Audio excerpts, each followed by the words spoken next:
Some positive news to begin today's Alabama football report. As we have mentioned on a short, thanks to producer Chris, Ryan Williams has recommitted to Alabama and head coach Kalen DeBoer. He did that Wednesday evening. A significant get/retention for Alabama, as the five-star reclassification stud receiver is going to stick with Alabama after all. So are you excited about Ryan Williams choosing to join Alabama again and recommitting? If you are, as I think most of you guys should be, like the video for me right now. The high school stats, as I've said before, I love high school stats. They are awesome, man. 72 catches, 1,324 receiving yards, 30 carries, 261 yards on the ground, and 26 touchdowns. When about a quarter of your touches go for scores, that's kind of insanity. It's high school, you know. There's only a couple guys, and even for the best programs that are outside of like IMG Academy, they're going to be college football players. So when you have the one that's a five-star recruit, things tend to go for it. It's a junior, by the way, doing that. Wasn't even a senior technically this past season. He was Mr. Football back-to-back seasons, which is normally a pretty good indicator of just how good you were in high school. Shocker, right? Was the first sophomore, by the way, to win the award, which you don't see often. Not a ton of sophomores are playing for their varsity teams. And there's always been some, it's got to go to a senior, he'll get his chance next year, type of stuff when it comes to the voting from that perspective. Good point raised by producer Chris, by the way. Could this be the most important recruit since Julio Jones? I'm not saying the best. I'm not saying the greatest. I'm not saying the most highly touted whatever. But remember that when Julio Jones picked Alabama, that helped got the ball rolling in a positive direction for momentum, etc., for Nick Saban at Alabama. So could another receiver do the exact same thing for Kalen DeBoer? I'd also argue maybe it ends up being Jalen Mbakwe, who continues to be an elite recruiter for you, which is kind of entertaining and funny there. But that is a big get for Alabama. Keeping Ryan Williams in the fold, which we talked a lot about going, this makes sense for them. It's a player who fits, who would thrive under Kalen DeBoer. But your first real chance to win a recruiting battle, it's the first opportunity. You're coming in behind the eight ball to a certain extent, and you pulled it off. That's a big deal.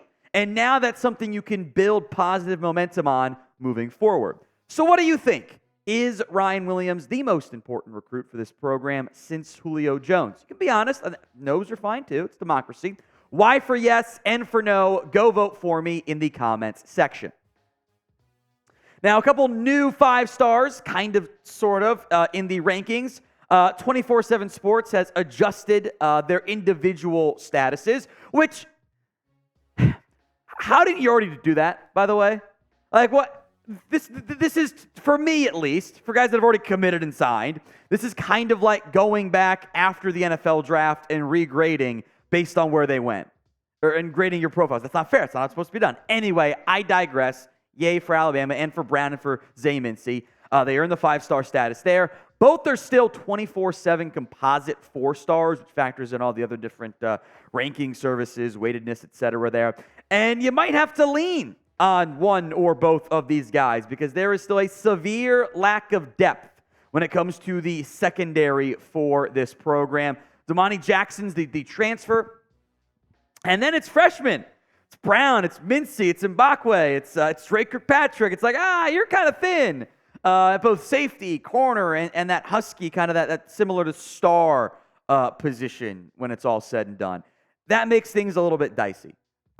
Which is why, as we'll get into momentarily, trying to pull some guys from the portal certainly does make some sense. Now, Alabama jerseys are up to 30% off. You can do some custom ones. Not all the ones you're going to see, by the way, are on sale, but a good amount of them are.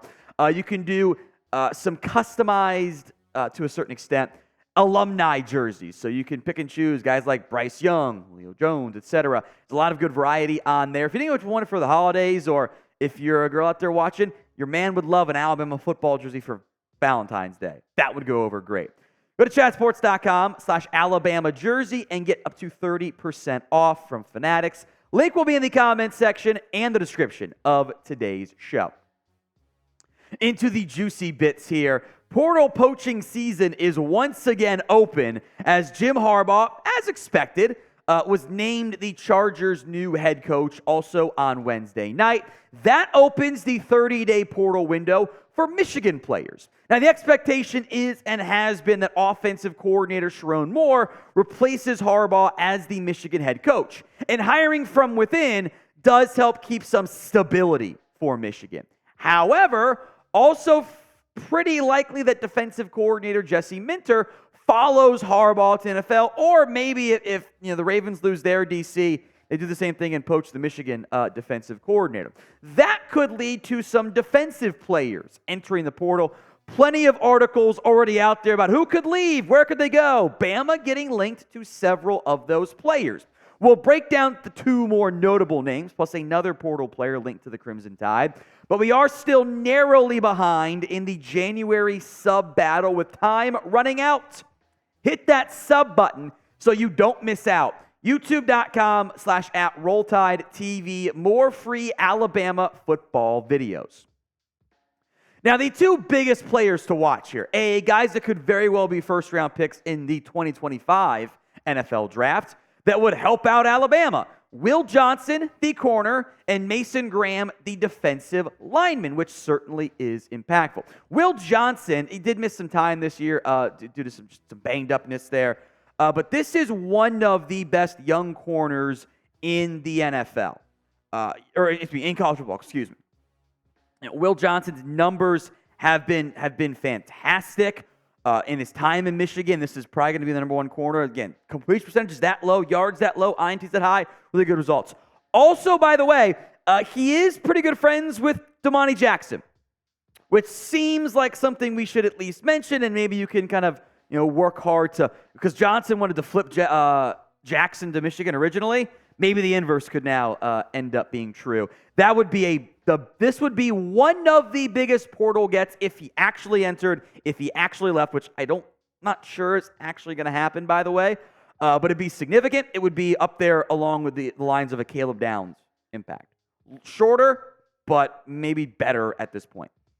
Also worth mentioning is defensive lineman Mason Graham. 7.5 TFLs, 3 sacks, and a very rotation-heavy Michigan defensive line. I've seen 2025 first-round buzz as well there.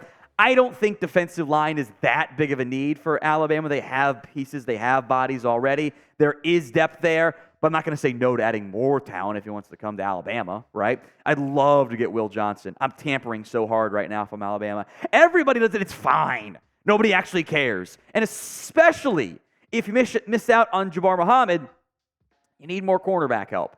So in the event that Minter leaves, maybe some defensive players choose to go. We will certainly keep an eye on that as players hop in, if they hop in. Again, the Michigan Harbaugh departure was much more known than the surprise Saban retirement one. So it might not be a big class that leaves, but we'll keep an eye on it. So name a Michigan player you would like to get from the transfer portal. Go ahead and sound off for me. Where else but the comments section. Finally, another Washington player hopping into the portal. It's an interior offensive lineman signee. I believe I'm pronouncing this correctly. Paki Finau, I'm basing the last name pronunciation on the golfer, has entered the portal and would make sense for Bama to make a run. After all these Washington guys are getting linked to Bama because their head coach and OC left. 4-star recruit back in 2024, inside the top 300 overall, the number 16 interior ranked offensive lineman, and was a number 24 player from the state of California. The offensive line signees did focus on the interior for Alabama. Casey Poe was a 4-star. Liam Sanders was a 4-star. I mean, maybe Poe could have... Poe now, I think, was going to be more of a center. You just signed a freshman center. Maybe you worry about that a little bit. Could play some guard. Joseph Ionata, that was an FSU player. Also worth mentioning, Finau did not have a Alabama offer. Not necessarily the biggest thing because he has a strong relationship with Scott Huff, the new Alabama offensive line coach.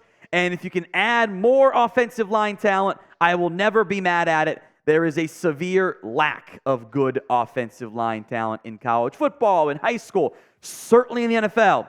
Makes sense to go that route. So should Bama pursue Paki Finau? I hope I'm pronouncing that correctly. In the transfer portal, A for yes, B for no. Go vote in the comments.